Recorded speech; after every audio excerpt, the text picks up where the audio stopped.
even look at the people that work up at Penn State on the board? How can you even look at them with respect? But what's the more egregious error, though? Firing a guy over 61 years over the phone, or turning your head to children being raped? You're right. I mean, definitely turning your head. Or not, I mean, definitely, not turning your head to children being raped, because that's absolutely ridiculous. And I mean, Joe Pa definitely, could have handled it different, and I mean, probably should have, because that would have been the right thing to do. Well, he said in hindsight, and thanks for the call, Christian. I appreciate it very much. You got it. He said in hindsight, I wish I had done more. I'm sure in hindsight. I mean, was he thinking about this over the years? I mean, remember, the first allegations came back in 1998. It's a sad, sad day for this institution. It's a sad day for everyone. And Dusky was on the phone with police listening into the conversation when he admitted wrongdoing to the mother of a victim. How are charges not brought against a man in 1998? And then 4 years later, when a 10-year-old boy was raped in a shower, how did this go on this long? I am with you on that. I'm telling you, there's not a person on this planet that knows this story that cannot get the image of that monster, Sam Dusty, doing what he did to a kid. And that, I mean, it makes my skin boil. He should... Absolutely. Thank you for the call. I appreciate it.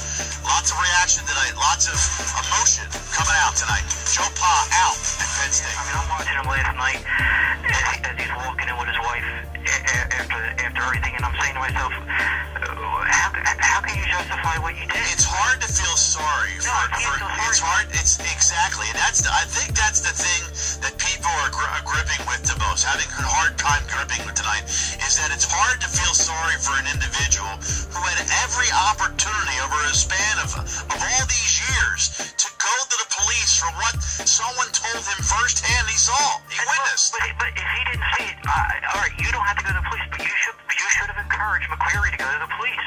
You had a responsibility to encourage him to go to the police. He saw it. He visually saw it. He had to tell Mike to go to the police. I mean, I see no way around that. Secondly, this grand jury has been here for 3 years. Why didn't the Board of Trustees that know this clean house 3 years ago? No, I agree with you. I don't know why. You're going to wait till now. I mean, it's wrong all the way through, but, I mean, you should have done this because you know this was going to come. Were they waiting for Joe Pa to get the record? Were they waiting for him to get the 409? Well, how do you know he's going to get the 409? Well, I'm just saying. But I'm saying, were they waiting? Yeah, again, I guess it's wishful thinking on their part that you think that you're, because they always say State College is so insulated, 2 hours from Pennsylvania, 2 hours from Harrisburg and Pittsburgh, where it's just them. Maybe they figure that they could weather the storm. The bottom line is they chose the football program, the protection of their program, over the morality of being a human being. And that's just wrong. And tell me something, why wasn't this, couldn't they have indicted him on the 2002 charge back in 2008? Why did it take 3 years in a grand jury investigation? This man should have been off the streets 3 years ago. Absolutely. If not longer than that. But yet he has a key to an office. But yet he has use of the facilities. But yet just 4 years ago, 3.5 years ago, he brought a child, a minor, to a Penn State practice. Yeah, how is that allowed on campus? It's disgusting. You know what? Like I said, Joe's a god to me, but not. No.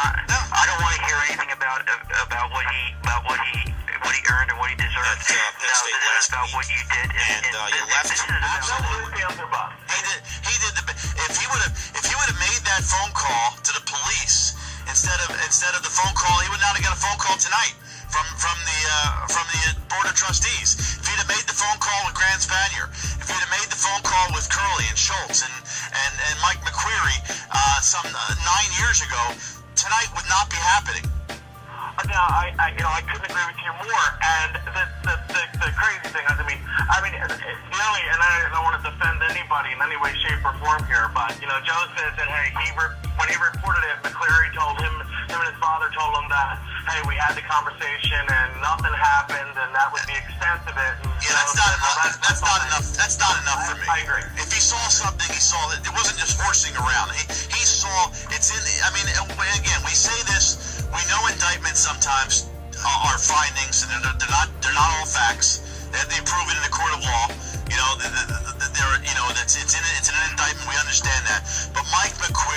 saw this firsthand. This incident is on his hands just as much as anybody else's. Right, and now it's, I mean, what, why is, all of a sudden now let's put it on Joe? I mean, what's the difference between 2 weeks ago when the grand jury was meeting, or 3 weeks ago, or 8 years ago? Well, and I'll tell you this, though, and thanks for the call, Alan. I appreciate it. 3 more games is not going to change the legacy of Joe Paterno. What it would do, it would be change the legacy of Penn State and how they didn't react swiftly enough in this situation. This should have happened. This kind of action could have happened a long time ago. David, who is actually at State College with some news. David, you're on WIP. Hey, how you doing? Hey, David. I'm down here on College Avenue. I think that a lot of people need to know what the students are thinking right now. David, what are you thinking right now on College Avenue? Everybody understands what happened, but the thing is that the media is unfairly, going after Joe Pa. And the guy's done everything right his entire life. And everybody has flaws within themselves, and everybody thought that Joe Pa was perfect, and now that they find out that he's not, it's crushing. And everyone just wants to throw the blame on him because he was some sort of stain. It's not that him. What about the children involved in this situation? Where were the demonstrations? Where were the demonstrations for the children?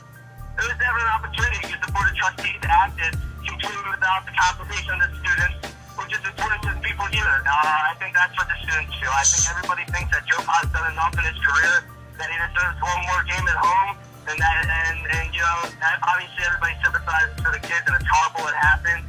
And the boys removed McCreary, and I think that's what students think here. He watched a child get sodomized and didn't go immediately to the police. If I'm in the locker room and I see Sandusky sodomizing that kid, I'm knocking him out. No, listen, I agree with that, but then he told Joe Paterno. Why wouldn't Joe Paterno call the police? Paterno told the head of the police department at Penn State, the VP of Finance, man.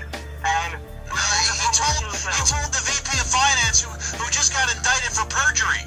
Understandably, but I don't think you're understanding this, Dave. He told that the VP of Finance is the head of the police department, man, right? He told him. The VP of Finance sat on it. So, all right. Let's take the legal ramifications out for a second.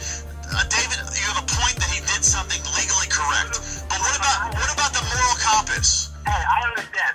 He literally did not do necessarily what he should. He did not, and every student recognizes that here.